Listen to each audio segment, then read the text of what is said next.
ये पकड़।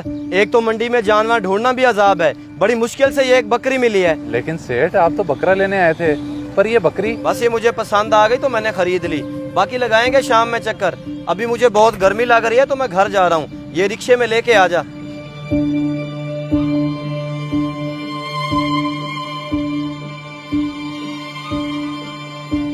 बल्कि पैसे मेरी जेब में तो किराए के पैसे ही नहीं है। सेठ जी, सेठ तो चले गए, अब मैं घर इतनी दूर कैसे जाऊंगा?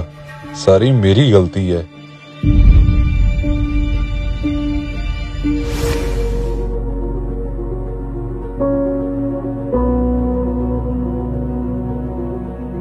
जी भैया, ले आए जानवर? किधर है? हाँ, एक बकरी खरीदी है मंडी से और वो मुलाजिम लेकर आ रहा है पीछे। चले ठीक है, मैं समझा आप ले आए हैं।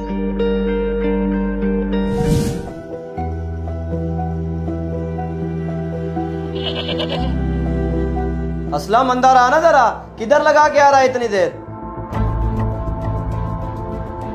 सेठ जी, असल में मेरे पास किराए के लिए पैसे नहीं थे, तो बकरा इतनी दूर से पैदल लेके आ रहा हूँ, तभी देर होगी। तो तू मुझसे किराया ले लेता। एक तो तुझे भूलने की आदत है। मेरे जहन में तरह तरह के ख्याल आ रहे थे कि पता नहीं कहाँ रह गया। माजरत सेठ साहब, आइंदा ऐसी गलती कभी नहीं होगी। चल ठीक है, जल्दी से सारे काम निपटा ले। कल ईद है तो तुझे आने की जरूरत नहीं है। ईद अपने बीवी बच्चों के साथ गुजारी। जी ठीक है सेठ जी, मैं कर लेता हूँ सारे काम।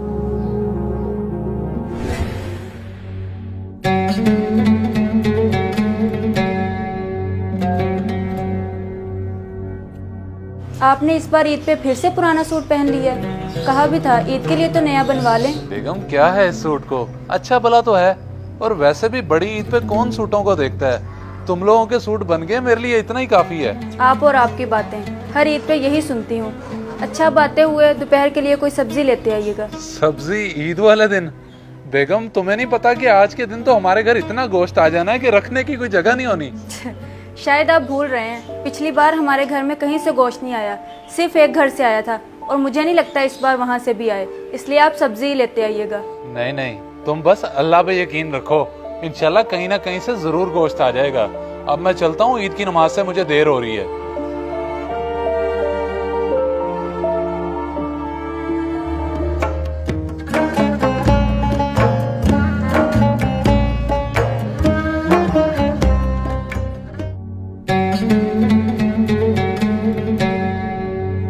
बेगम, मैं पढ़ आया हूँ ईद की नमाज। तुम बताओ, कहीं से आया गोश्त? प्याज तो मैंने काट लिए हैं, लेकिन अभी तक कहीं से नहीं आया, और मुझे नहीं लगता कोई दे के भी जाएगा। अच्छा, तुम फिक्र ना करो, मैं मालिक के घर चक्कर लगाता हूँ और कोई काम भी दिखाता हूँ, और आते हुए गोश्त लेता हूँगा। ठीक है, आप लगाएं चक्कर, लेकिन जल्दी वापस आइएगा, ये ना हो सारा दिन उधर ही गुजार दें। हाँ हाँ, मैं जल्दी वापस आ जाऊंगा, बस तुम प्याज वगैरह काट के रखो।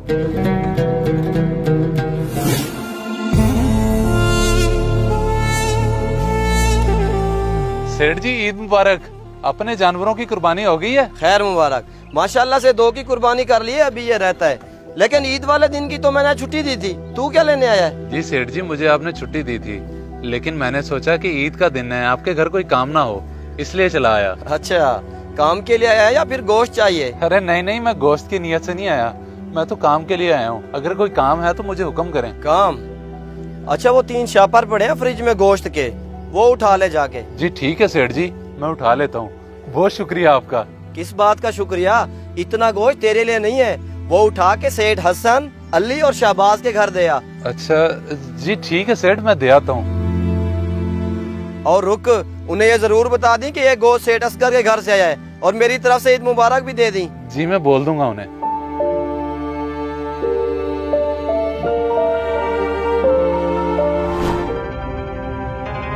इतना सारा गोश्त असगर ने मेरे घर भेज दिया? जी जी, सबसे ज्यादा गोश्त उन्होंने आपके घर ही भेजा है, और वो तो आपको ईद मुबारक भी बोल रहे थे। खैर मुबारक, लेकिन ये गोश्त मैं नहीं रख सकता, क्योंकि मेरे घर तो पहली 2 कुर्बानियाँ थी।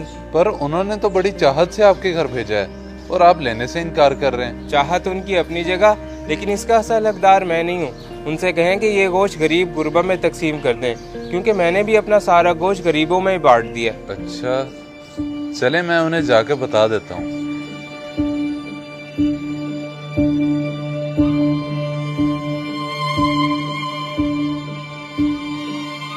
बल्कि 1 मिनट, ये इतना सारा गोश्त है, मैं मालिक को क्यों दे रहा हूँ वापस?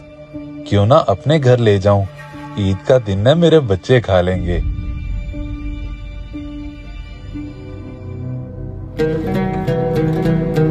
इतना सारा गोश्त आपके उस कंजूस मालिक ने आपको दे कैसे दिया? बस तुम ये समझो कि अपने मालिक से बड़े धोखे से निकलवा के लाया हूँ मैं ये। धोखे से? मतलब उन्होंने ये अपनी मर्जी से नहीं दिया? ये तो फिर हमारे लिए हराम हुआ। तुम बस अब इन बातों को छोड़ो और जाके पकाओ इसे। नहीं, मैं ये नहीं बनाऊंगी क्योंकि ये हमारे बच्चों के लिए हराम है। आप ले जाएं इसे वापस।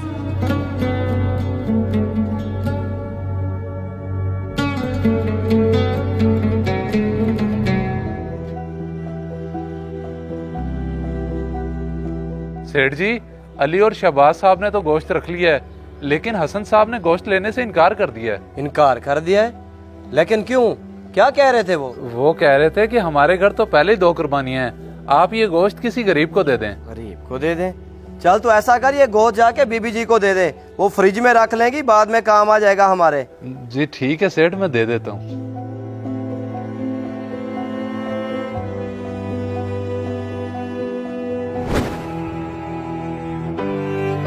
देखिए आप इस तरह क्यों बैठे हैं? मैंने तो कहा था आपसे हमारे घर कहीं से गोश्त नहीं आना। सही कह रही थी तुम, बस मैं ही गलत उम्मीद लगा बैठा। एक घर से 4 बोटियां आई हैं और घर में इतने फर्द हैं, अब उन 4 बोटियों का क्या करें? अच्छा मैं करता हूँ बंदोबस्त और लाता हूँ कहीं से सब्जी, बस तुम फिर जरा जल्दी से बच्चों को बना देना।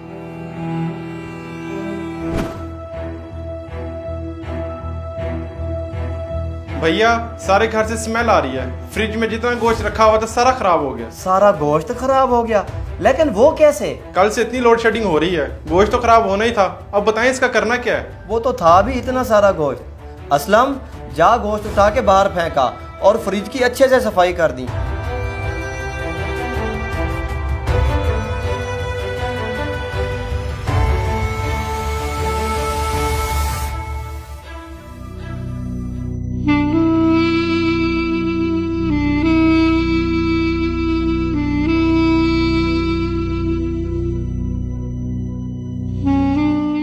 इतना सारा गोश्त जरूरतमंदों तक नहीं पहुंचा, बल्कि फ्रिज में पड़ा खराब हो गया, और मेरे बच्चों को ईद के दिन गोश्त नसीब नहीं हुआ। मेरे मालिक उनको नवाज जो गरीबों का एहसास करते हैं। इस वीडियो को सदका जारिया समझकर जरूर शेयर करें। हो सकता है आपका एक शेयर किसी की जिंदगी बदल दे।